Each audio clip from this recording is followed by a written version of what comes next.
Department itself on dramatic Earth changes that are foreseen in a not-too-distant future. These discussions center on major climatic change and geophysical field changes, such as the magnetic field. Under disclosure is the likelihood that these changes occur much more rapidly than was previously supposed. It is at least a theoretical reality that a plasma sheath around the Earth can accumulate energy. This originates from the combination of increased electron density and low-frequency energy propagation. There are many questions that can be asked as to how and if this energy can be harnessed to affect the Earth. The many abnormal Earth changes already on the record during the recent years certainly offer a motive for examining the energy transfer between the Earth and the now altered atmosphere.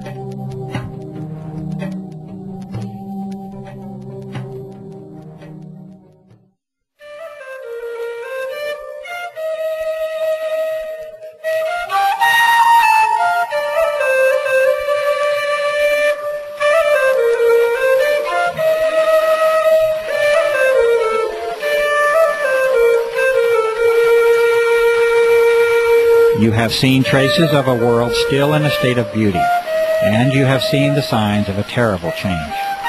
It will be for you to decide if the claims of this documentary are true or not.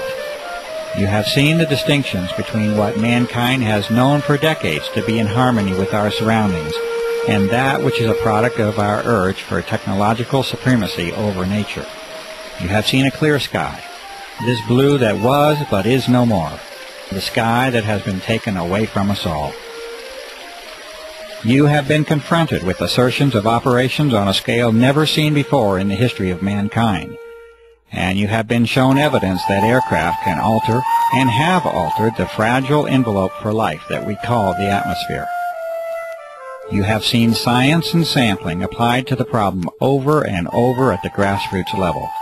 Numerous methods have been demonstrated that show artificial and deliberate modification of the atmosphere, including its chemical, thermal, electromagnetic, and physical properties.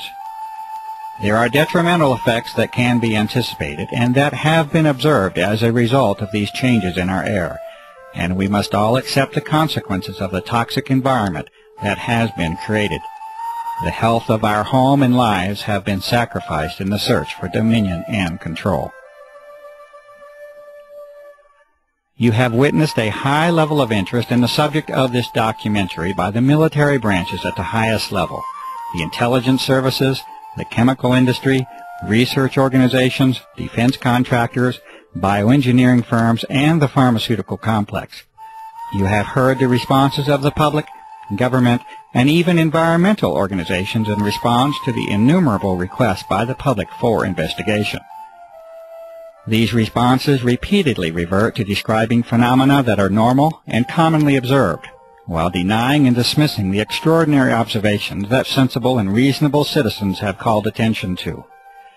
There has been a sustained campaign to ridicule and discredit the cumulative efforts of years of research, activism, and devotion by countless individuals acting from the motive of concern for the health of this planet and its inhabitants.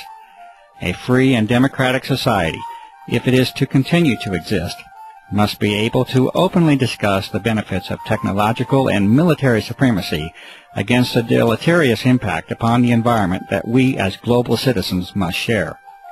Divine rights of humankind must assume their rightful place amongst the individual nation's right for military security and secrecy.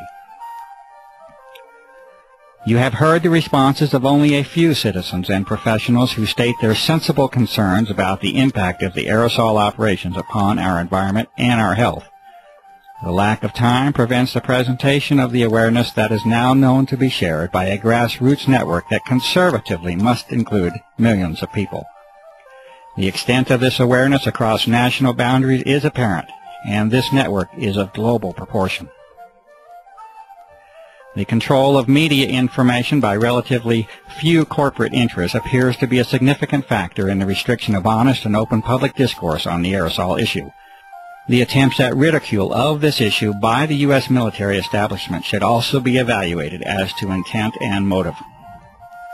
You have been provided with an analysis of the potential agendas of the aerosol operations, the conduct of environmental Military, electromagnetic, biological, and geophysical operations are each consistent with the vast body of information and evidence that has been accumulated over a period of more than 5 years. This result has been reached with the painstaking efforts of numerous citizens, researchers, and activists across the country and around the globe. Many of the operations under consideration would appear to regard the welfare of human beings, the life of this planet, and our environment as a low priority. Many people, having become convinced of the reality of these operations, will naturally ask the question, what can I do to help?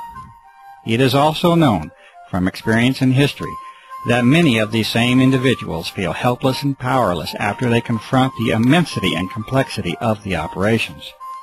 They also often become disillusioned after encountering the predictable and disingenuous responses of our public servants. It is also known that the traditional methods of dissent and activism are no longer working, and the political process is failing in a constitutional sense. Petitions have been signed and disregarded. Appeals for investigation are dismissed. Calls for media involvement lead to crafted articles of ridicule.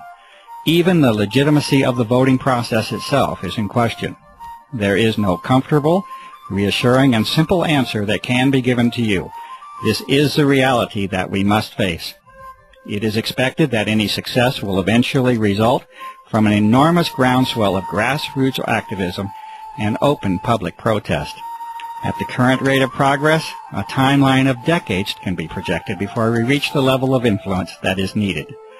The sober counter-reality is that the health of this planet is not likely to give us such a generous allowance of time.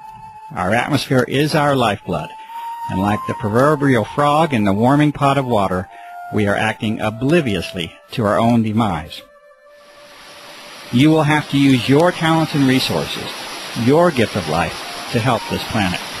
The role of this researcher has been to give you the best information of what is believed to be the true nature of the aerosol operations.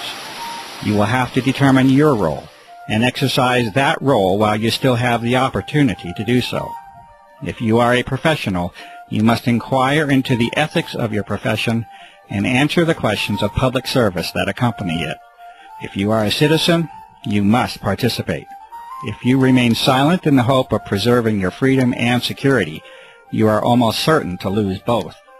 The doctor, the journalist, the scientist, the lawyer, the politician, the environmentalist, the activist, the author, the filmmaker, the fundraiser, the organizer.